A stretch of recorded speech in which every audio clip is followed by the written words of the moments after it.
नमस्कार सभी बहनों का। तो देखिए आज मैं आपको यानी कि 3 अक्टूबर है, तो आज आपको क्या करना है, वजन दिवस मनाना है। वजन दिवस में आपको एक रजिस्टर भी बनाना है। तो रजिस्टर को कैसे मेंटेन करेंगे ये आप देखें और रजिस्टर की कार्यवाही लिखें। तो देखिए सबसे पहले मैं कहना चाहूँगी, जिन भाई बहनों का अगर कोई रजिस्टर अधूरा रह गया है तो वो हमें कमेंट करके बता सकती हैं कि हमारा ये अधूरा रह गया। तो देखिए आज ECC डे यानी 3 अक्टूबर 3/10/2000 को आपका किया जाएगा। तो आज दिनांक 3/10/22 को आंगनबाड़ी केंद्र आपका फर्स्ट सेकंड या जो भी है गांव का नाम, तो उस केंद्र का नाम डालें और फर्स्ट सेकंड या जो भी है उसको डालें।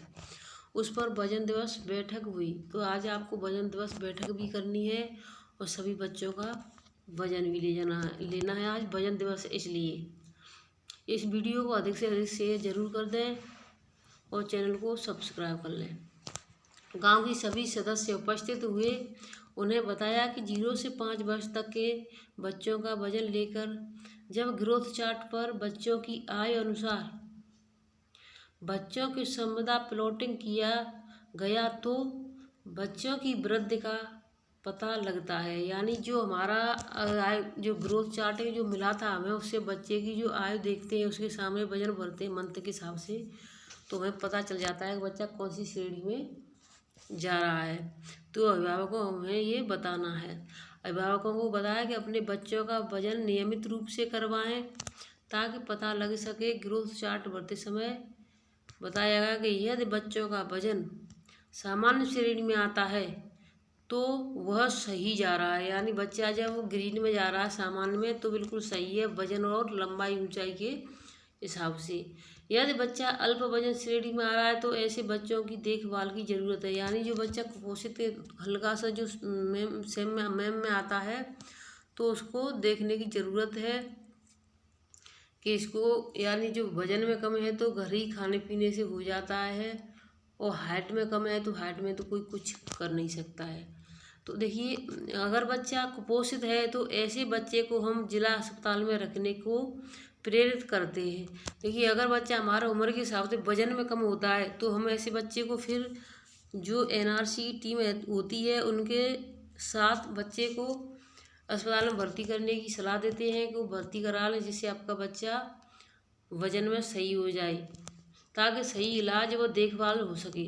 साथ ही साथ बच्चों की साफ सफाई पर विशेष ध्यान दें। यानी जितनी ज़्यादा साफ सफाई होगी बच्चे उतने कम बीमार होंगे, तो साफ सफाई पर सभी भाई बहन विशेष ध्यान दिया करें। बच्चों को खुली जगह पर, आपका ये पहला नंबर है, सॉरी ये पहला नंबर नहीं, बच्चों को खुली जगह पर नंगे पाँव ना घूमने दें। तो ये भी बात हमें उनको बतानी है कि जो बच्चे आपके होते हैं जो नंगे पाँव घूमते हैं तो उसे जो क्या है कि नाखून के आगे जो कट होता है वहाँ से कीटाणु जो पैर के अंदर से चले जाते हैं। तो बच्चों को हमेशा नंगे पाँव ना घूमने दें, चाहे किसी भी मौसम क्यों ना हो। बाल कुपोषण के प्रकार, यानी ये बच्चे होते हैं उनके प्रकार कुपोषण के कितने होते हैं इनको देखें आप, और वीडियो को शेयर करें। जो नए भाई बहन जुड़े वो चैनल को सब्सक्राइब जरूर कर लें।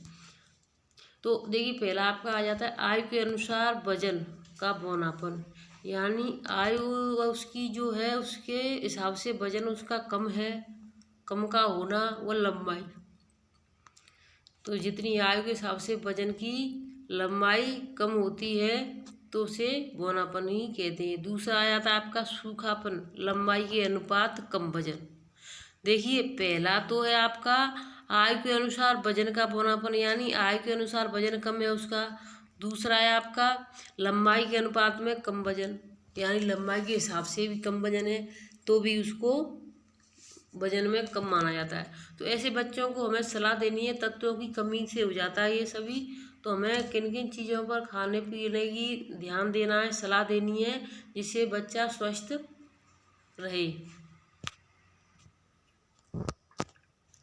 तत्वों की कमी, आयोडीन, विटामिन, आयरन की कमी से बच्चों में कुपोषण होने की संभावना अधिक होती है। हमें बच्चों को मौसमी फल, हरी सब्जी, दूध, दही आदि खिलाने चाहिए। तो हमें उनको सलाह देनी है जो भी मौसम है उसी हिसाब से हमें सब्जी, हरी साग सब्जियाँ, जो भी सब्जी है मौसम के हिसाब से, जो भी फल फ्रूट होते हैं मौसम के हिसाब से हमें खिलाने चाहिए जिससे बच्चे के अंदर जो कुपोषण के प्रकार हो जाते हैं, जिस चीज़ की कमी हो जाती है आयोडीन विटामिन की, और हमेशा टाटा वाला जो आयोडीन युक्त नमक होता है उसको खिलाना चाहिए। आयरन की कमी, विटामिन की कमी, इन्हीं सभी कमियों से बच्चे में कुपोषण के प्रकार बढ़ते जाते हैं। तो देखिए, वीडियो अच्छी लगी है तो लाइक शेयर, चैनल को सब्सक्राइब कर लें। दोपहर में मिलेंगे हम आपसे फिर नई अपडेट के साथ। और जो VHSND वाला रजिस्टर है, अब टीकाकरण इस महीने का शुरुआत हो गई होगी सभी भाई बहनों की, कुछ का तो शनिवार में निकल भी गया होगा, तो हम उस रजिस्टर को आपको डाल देंगे जल्दी से जल्दी। और अपने रजिस्टर मेंटेन रखना। छोटी सी मैं बात कहना चाहूँगी, 50-100 रुपये के लिए ऐसी गलती मत करो जिससे कहीं ना कहीं लंबी अखबारों में केस दर्ज हो जाए आपके खिलाफ। तो ये बहुत ही बड़ी बुरी चीज़ है। अगर किसी भाई बहन ने वो वीडियो नहीं देखी है तो देख लें और ऐसी गलती भविष्य में ना करें, किसी अधिकारी के दबाव में ना रहें। अगर कोई पैसा मांगता है तो उनसे कहे खुद ही बेचो या रख लो, हम नहीं ले जा रहे हैं भाई, लेकिन हमें अपनी गांव में अपनी इज्जत से रहना है, ना कि बेइज्जती के साथ। धन्यवाद।